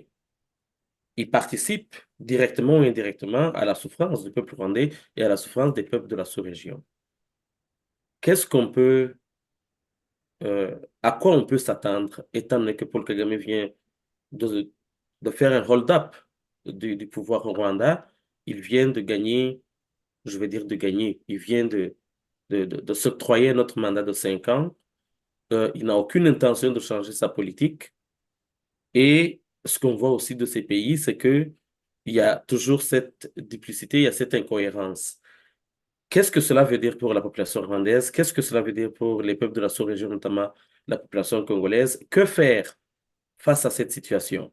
Tout à l'heure, Camila euh, a essayé d'initier, euh, il a questionné en fait qu'est-ce qu'on pourrait faire, mais concrètement, ces élections, ce résultat, il donne quel message à la population rwandaise? Il donne quel message à la population congolaise et même burundaise? Faut pas l'oublier. Je vais commencer par Monsieur Jean-Baptiste Mouringoma. Merci beaucoup. En fait, l'attitude du président Macron m'a fait penser à beaucoup de choses. M'a fait penser à beaucoup de choses. Macron, nous sommes au XXIe siècle. Il représente les intérêts de la France, d'une puissance qui est là. Mais en fait, ce qu'il fait actuellement, au XXIe siècle, c'est ce que les autres ont fait au XVIIIe siècle ou au XVIIe siècle, lorsqu'ils ont décidé d'aller acheter des Africains, les vendre en Amérique, les amener en Amérique comme ça, donc le commerce des esclaves. À un certain moment, les Occidents pensaient qu'ils pouvaient exploiter les Africains de cette manière-là. Et puis, à un certain moment, ça a évolué. Ils ont décidé de faire la colonisation. Ils ont colonisé pendant presque une centaine d'années l'Afrique. Et puis, après la colonisation, ils ont décidé quand même de rester présents, de continuer à exploiter l'Afrique d'une autre manière. C'est ce qu'on appelle le néocolonialisme. Et nous connaissons tout ce que les Français ont fait, ou les Britanniques, etc., surtout les Français. Maintenant, ce n'est pas possible, ou alors les Africains sont en train de réagir, de refuser d'être les victimes de ce néocolonialisme. Et là, on invente d'autres choses. Maintenant, on trouve un dictateur qui est là, qui écrase sa population, qui fait la guerre aux pays voisins, qui fait beaucoup de ravages. Et là, on le soutient. On le soutient parce que, quelque part, il est en train de leur permettre d'exploiter nos richesses, tout ce que nous avons, nos matières premières. Il leur permet d'exploiter ça. C'est le sens de l'accord que l'Union européenne a signé avec le Rwanda sur les matières premières. C'est ça, c'est le sens de ça. Et puis, ce que fait Macron, le fait que tout à l'heure on disait que le Rwanda protège les installations minières, les pétrolières de la France au Mozambique. C'est un peu difficile pour la France actuellement d'envoyer ces hommes sur le terrain, aller se battre contre des Africains. Alors, on trouve un pays africain, une dictature, où il n'y a pas de parlement qui va demander des comptes. Eh bien, on décide de soutenir cette dictature. En fait, Macron soutient la dictature rwandaise. Et c'est ça qui est grave. Si les Rwandais devaient comprendre, leur principal ennemi, c'est Macron. C'est cette politique-là des impérialistes qui pensent que tuer les Rwandais, les écraser, c'est pas grave. Parce qu'on peut utiliser celui qui les utilise, celui qui écrase ces gens, parce qu'il règle certains problèmes français. Et ça, c'est très grave. J'aurais bien voulu que les Français entendent ça. Les Français sont nos amis. Moi, j'ai eu beaucoup de professeurs français, j'ai même beaucoup d'amis, mais nous sommes quand même indignés par la politique actuelle, ce que nous entendons, ce que nous voyons. C'est un pays qui se présente, qu'on nous a présenté comme la patrie des droits de l'homme. Et j'y ai cru. J'ai cru quand je lisais les travaux de Voltaire, les œuvres là qu'on a apprises en littérature, j'ai cru que la France était le pays des droits de l'homme. Ce n'est pas vrai. Malheureusement, c'est un pays de Macron, de celui qui dit, après des élections où le candidat a eu 99,18%, en ayant écrasé tout le monde, en ayant menacé les gens qui n'avaient même pas permis de se présenter comme candidat, et qui se présente en France, on va le louer pour avoir construit un stade de basketball. C'est quand même horrible. C'est pas possible. Je ne sais pas si j'aime beaucoup les gens maintenant de l'Afrique, de l'Afrique occidentale qui vraiment dénoncent cette politique avec véhémence. Avec véhémence. J'aime beaucoup leur réaction. Et j'applaudis des deux mains quand je vois Macron subir l'humiliation là-bas. Il devrait subir la même chose au roi.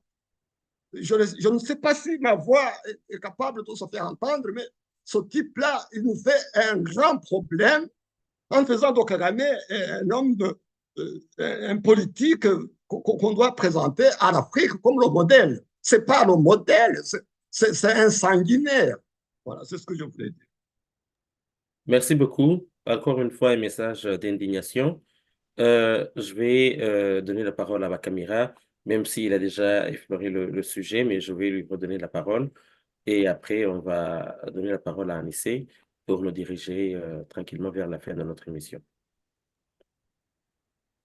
Merci de me redonner la parole, Achille.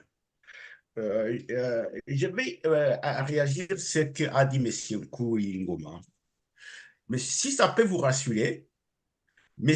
Macron est contesté en France aussi. C'est-à-dire sa politique en France, elle est contestée parce que tout le monde l'accuse qu'est de protéger les intérêts capitalistes. Donc, il protège les intérêts des puissants. Donc, la population française, elle est dans le même état d'esprit que toutes les populations d'Israël, et là, dans votre esprit et dans l'esprit de beaucoup de gens. Macron, c'est un objet qui est utilisé par les multinationales pour leurs propres intérêts. C'est-à-dire, quand il reçoit Kagame, il est dans son rôle. Et même là, ça confirme que c'est un président qui n'est pas pour le peuple. C'est un président qui est pour des intérêts capitalistes. Et en France, les parlementaires, ils crient au Parlement. Peut-être si vous pouvez suivre ce qui se passe dans le Parlement ici ou à l'Assemblée nationale, des députés de tous bords lui crient ça tous les jours. Monsieur Macron, il est pour les intérêts capitalistes, il n'est pas pour les intérêts du peuple. Donc, s'indigner, c'est plus contre Macron, un politicien qui a vendu son âme, et en fait, et les victimes, même la population, c'est-à-dire des citoyens français, en sont victimes. Parce que il faut imaginer qu'en France, il y a des problèmes économiques, mais ils déboursent d'énormes sommes pour financer une guerre qui est provoquée par les Américains en Ukraine. Donc, s'indigner contre Macron, ça, c'est tout le monde qui le fait. Mais en revenant sur ce qui se passe dans notre région, il n'y a pas que Macron. Il n'y a pas que Macron, parce que c'est tous les faucons, tous les vautours du monde, ils sont au-dessus de la région.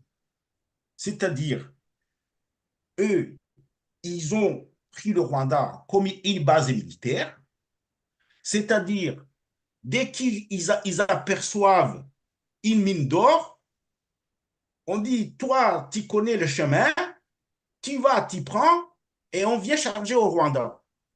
C'est tout simplement simple. Le Rwanda, ce n'est plus un pays digne du nom. C'est une base militaire de la mafia. La preuve, donc, dire que même c'est Kagame, en fait, dans le jeu, Kagame, c'est quoi? C'est un coursier, je ne sais pas comment je peux même le définir. C'est un homme de main. Ce qu'on appelle dans la mafia, c'est un homme de main. Il va charger les minéraux, il va massacrer, il va occuper des terrains. Mais en réalité, même si vous observez très bien, tout ce qui est volé au Congo, si ça restait au Rwanda, la population elle serait heureuse. Il y aurait beaucoup de moyens, il y aurait de l'argent, tout le monde vivrait heureux. Comment on peut expliquer que tout ce qui est volé, il y a beaucoup de pauvreté au Rwanda? À part peut-être lui, Kagame, qui a des pourboires, parce que lui-même, même s'il a, par exemple, on dit, on ne sait pas, je ne connais pas sa fortune, même s'il a une fortune de quelques millions de dollars, ça ne vaut rien par rapport aux richesses qui ont été volées au Congo. Donc, lui, c'est un garçon, c'est un coursier de la mafia qui est envoyé voler, bon, je crois qu'il est fait qu'au Congo, mais il vole aussi la population rwandaise, et ça aussi, il faut le souligner, parce qu'il dépouille les populations rwandaises. Mais la question de savoir, plutôt, étant la population, étant les personnes qui subissent tout ça, en tout cas, j'en appelle à la conscience de tout le monde. Parce que ça s'est passé au Sahel, la population a souffert. Et heureusement, dans l'armée, il y a des jeunes qui se sont levés, ils ont pris le pouvoir et ils ont essayé d'arranger leur pays. Ils ont chassé tous ces capitalistes. Mais chez nous, la situation elle est beaucoup plus grave parce que la population rwandaise elle est démunie et n'a pas moyen de se révolter. Mais au Congo, ça c'est toujours un questionnement. Le Congo a tous les moyens de se débarrasser de ces bandits, mais il ne le fait pas. Ça, c'est une question toujours que j'envoie en l'air. Tu sais qu'il dit, il m'écoute, je ne sais pas s'il m'écoutera, mais il y a beaucoup de voix qui s'élèvent contre lui. Il dit, qu'est-ce qui vous manque pour vous débarrasser de ces bandits? Il y a les Américains, et alors? Il y a Warren Buffett, et alors? La population congolaise lui a toujours demandé, nous, on s'est levé, on a les moyens, nous pouvons nous défendre. Et vraiment, c'est une urgence parce que la souffrance des populations, elle ne peut pas continuer. Mais Kagame, il ne faut pas le définir comme autre. C'est un garçon de course de la mafia. Le Rwanda, on ne peut pas dire que c'est un pays. Ce n'est pas un pays, c'est une base militaire où les gens qui y vivent, en fait, c'est... est-ce qu'on peut les donner même la définition dans la considération et de Kagame et de tous ces multinationales? Est-ce qu'ils les définissent comme des humains? Non. En fait, ce sont des bêtes qu'on peut écraser en passant. C'est-à-dire que dans le pays, il y a Kagame, les bandits, donc ces gens, c'est son armée, qui font le travail pour la mafia, et c'est tout. En tout cas, moi, je trouve qu'il est temps que la population retrouve sa dignité. Et là, il faudra affronter, il faudra les affronter de n'importe quel moyen. C'est mon message, Achille. Merci, Bakamila. Effectivement, il faudra que la population retrouve sa dignité. C'est très bien dit. Addissin Keleye, ton Euh, intervention face à... bon, je crois que tout a été pratiquement dit, hein. Je crois que ce que disent Jean-Baptiste Bellarmin est compréhensible et je le partage. Euh, je vais tout simplement souligner qu'en diplomatie, les mots ont un sens. Lorsque le président Macron a reçu le président Kagame, ce n'était pas le seul président, le chef de l'État qui était là. Il y en avait bien d'autres. Il y avait plusieurs chefs d'État. S'il l'avait reçu dans le cadre du partenariat bilatéral et qu'il l'avait flatté, j'aurais bien compris. Mais ce n'était pas le cas. Il y avait tout un tas de chefs d'État et de gouvernement. Choisir, lui, Kagame, et parler de lui, donner un exemple comme si c'était quelqu'un vraiment d'exemplaire, ça avait un sens. Ça veut dire qu'il y avait un message qu'il voulait faire passer. Juste après des élections truquées, juste après tout ce qui s'est passé justement, dont on a parlé au cours de cette émission, là c'était un sens, même s'il ne l'a pas officiellement félicité pour son réélection, mais au moins ce qu'il a dit a montré au monde entier que Macron soutient Paul Kagame dans tout ce qu'il fait. Et justement, c'est ce qu'ont souligné Jean-Baptiste Bellarmin. C'est scandaleux.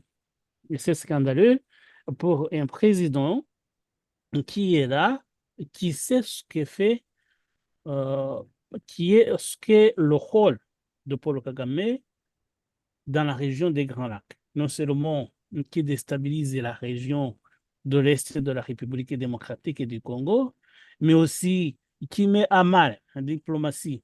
Maintenant, l'EAC, la communauté des États de l'Afrique de l'Est, ne fonctionne plus à cause justement du comportement de Paul Kagame. Vous avez entendu dire Tshisekedi accuser le président Kenya de prendre les faits et causes pour le Rwanda. Donc, tout ça, il sème la zizanie, la division au sein de l'Afrique de l'Est. Déjà, c'est ça. Vous savez, la frontière entre le Burundi et le Rwanda est formée, tout ça. Justement, ce sont des exemples qui montrent que le Rwanda de Paul Kagame est un problème dans la région et Macron se permet de lui lancer des fleurs devant les autres chefs d'État. Sachant également qu'il n'y a pas très longtemps, la France avait mis Paul Kagame et des principaux officiers de son armée sur la liste des gens qu'il fallait traduire devant la justice pour des crimes ignobles dont ils étaient accusés. Vous le savez, il y a eu des mandats d'arrêt qui ont été lancés par le juge Jean-Louis Bruguière, et puis après, il y a eu Nicolas Sarkozy qui est venu tout déconstruire, mais au moins, il y avait un parquet qui avait lancé des mandats d'arrêt et sur des faits réels, sur des témoignages. Et tout cela a été balayé. Emmanuel Macron est au courant de tout cela. Il fait comme si tout a été oublié, mais il n'ignorait pas quelle est la vraie nature de ce régime. Les crimes dont Paul Kagame est accusé. Parce qu'il utilise, et c'est ce qu'on soulignait, mes collègues. J'ai suivi vendredi le discours du président nigérien, le putschiste, le général Tiani. Il a utilisé un terme en justifiant pourquoi il a renversé le pouvoir de Mohamed Bazoum. Il a utilisé le terme de vassalisation des Africains, en parlant de la France.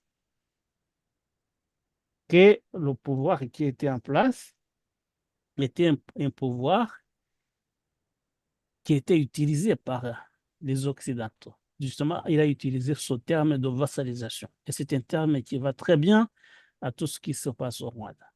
Il y a quelqu'un qui vient, qui bafoue les droits les plus fondamentaux des citoyens, des Rwandais.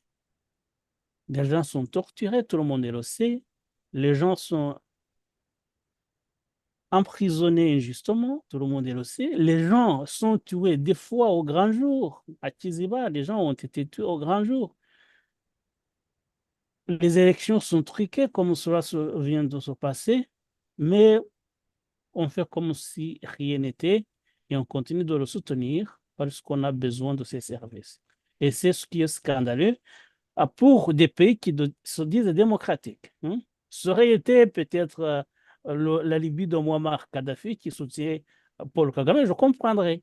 L'Irak de Saddam Hussein qui soutiendrait, ou même la Corée du Nord qui soutient Paul Kagame, je comprendrais. Mais un président de la France qui se met derrière les méfaits, les mauvais traitements que fait subir le régime de Paul Kagame à la population rwandaise, ça vraiment, ça dépasse tout mon entendement.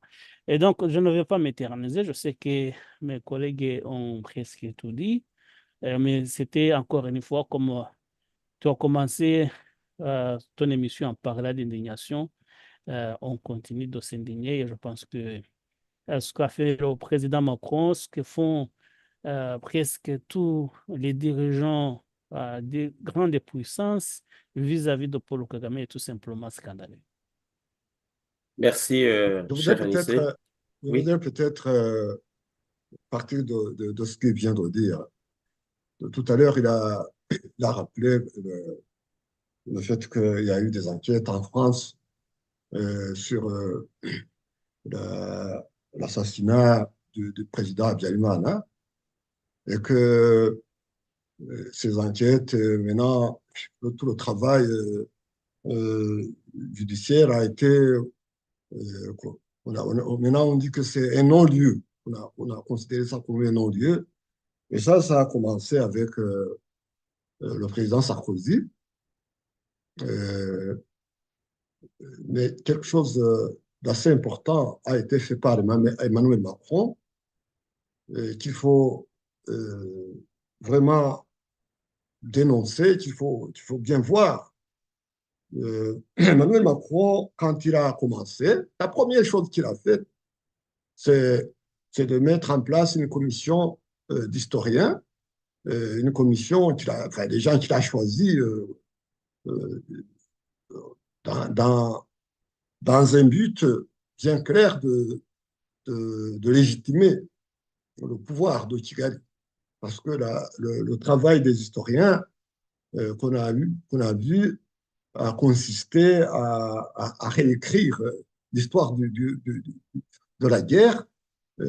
C'est-à-dire, quand on réécrit, ça veut dire il y a des choses qui ont eu lieu, qui sont, qu'on peut bien, qui sont documentées. Ça, on sait prendre certaines choses et laisser d'autres. Ainsi, par exemple, on parle de la guerre qui a fait beaucoup de victimes du côté Hutu et du côté des Tutsis.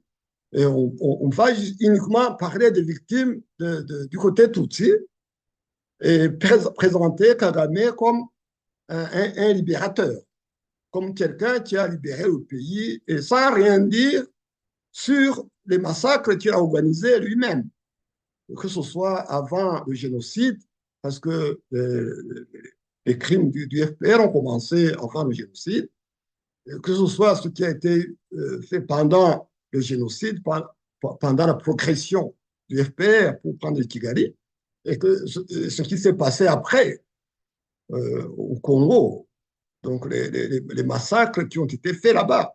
Donc, rien n'a été dit, donc on semble considérer que ça, c'est vraiment des choses qui n'ont pas beaucoup de valeur, et on va parler uniquement d'un seul côté, d'un seul belligérant, dans le but de renforcer le vainqueur qui est actuellement l'ami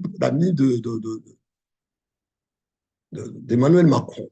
Ça, c'est vraiment quelque chose de grave que Emmanuel Macron a fait. Les gens ne s'en rendent peut-être pas compte, mais l'histoire permet de légitimer ou de délégitimer un régime. Donc, ce que Macron a fait, c'est il a fait tout son possible dès le début de son premier mandat. C'est quelque chose qu'il avait préparé pour travailler avec Kagame. Et c'est pour quelle raison? La raison principale, on l'a dit, c'est qu'il voyait en Kagame une force qu'il pouvait utiliser. Ce n'est pas parce que Macron était un humanitaire ou un humaniste qui aime bien les Tutsis, etc. Non, c'est parce qu'il voyait que Kagame représente une force sur le plan militaire qu'il va utiliser, même si Kagame est un dictateur qui tue sa population, qui amène les gens, de nombreuses personnes en exil.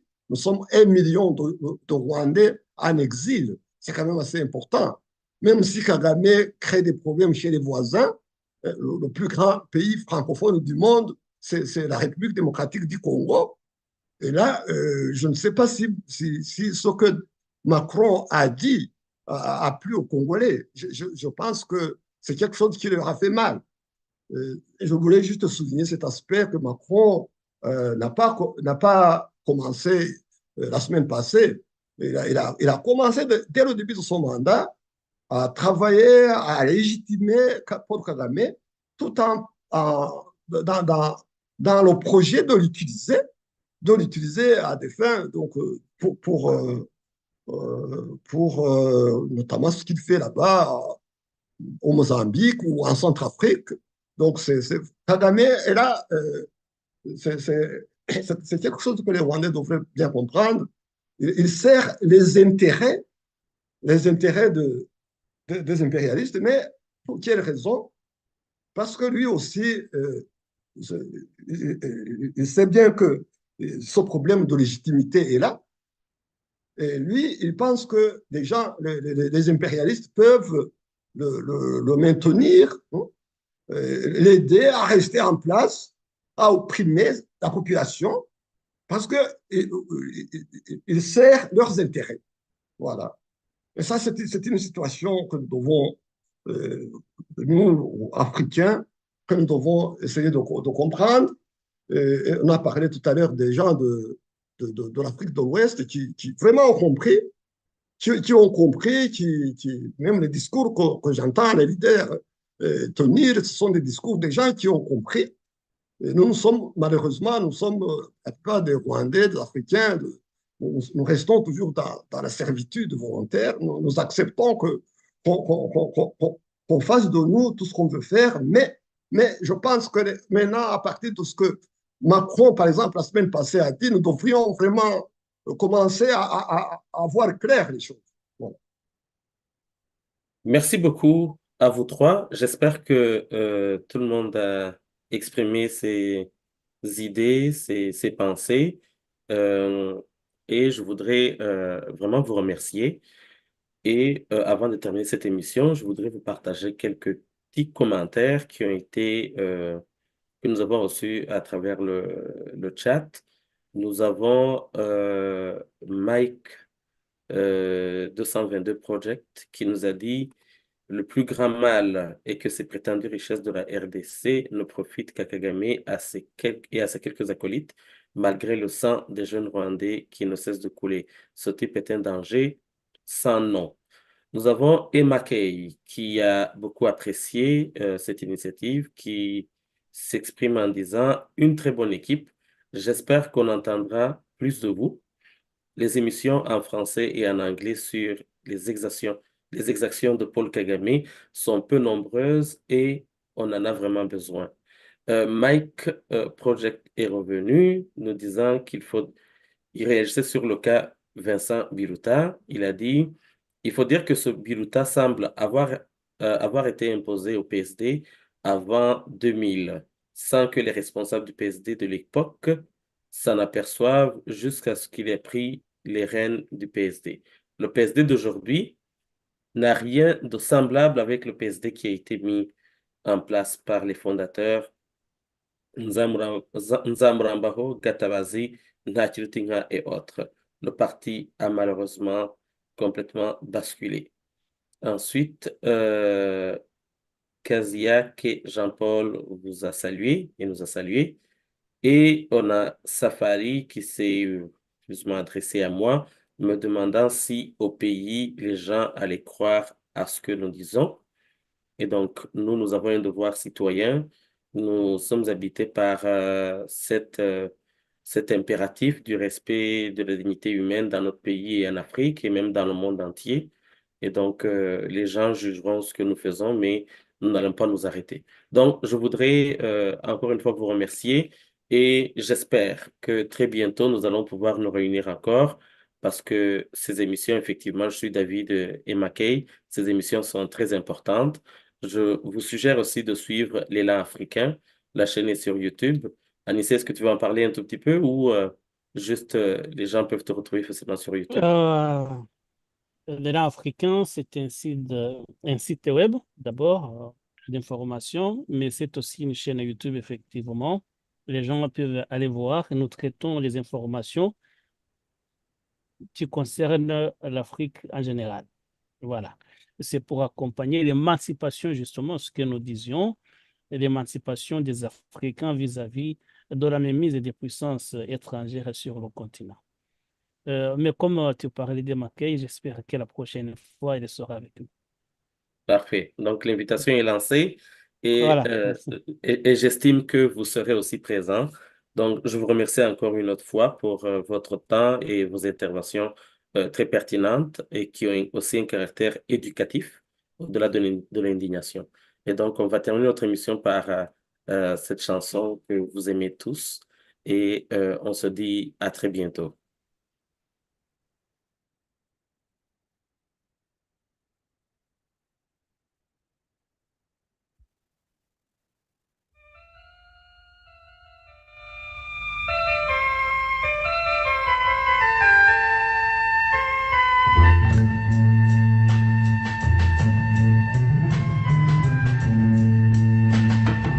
Je suis né dans un petit pays, non loin de l'équateur.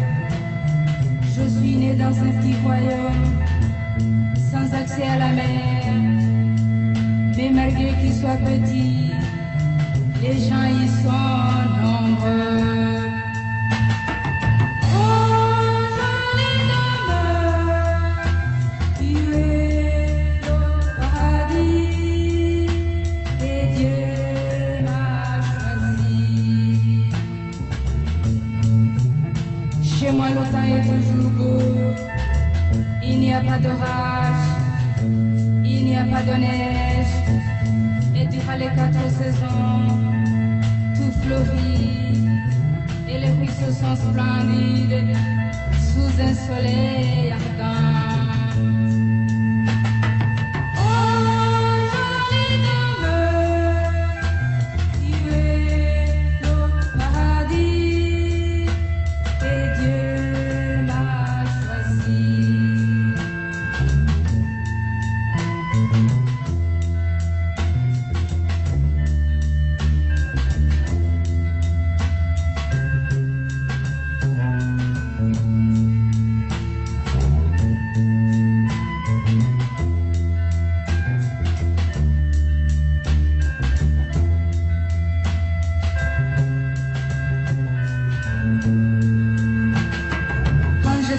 Que je gardais les troupeaux, et comme j'étais unique à la maison, je m'isolais souvent au pâturage.